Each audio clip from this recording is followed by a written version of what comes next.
It was a Monday morning, and Mrs. Reed was already irritated.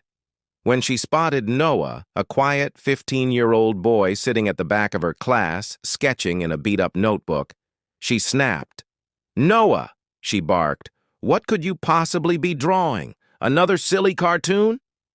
The entire class froze. Some students looked up from their work, exchanging glances. Noah, however, looked embarrassed.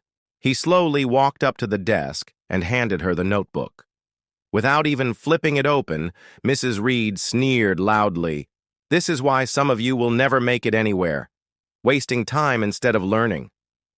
A few students laughed under their breath, but most kept quiet.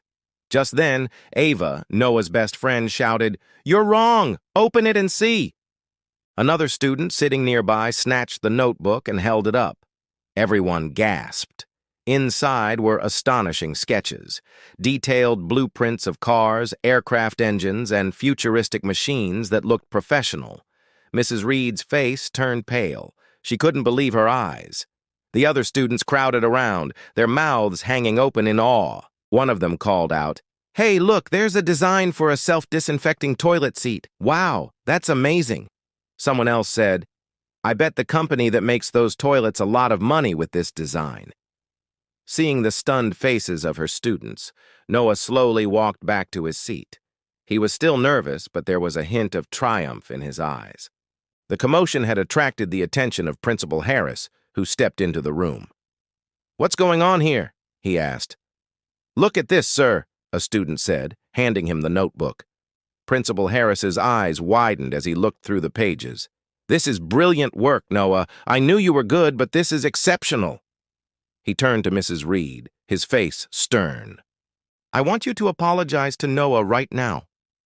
Mrs. Reed's face flushed red with embarrassment.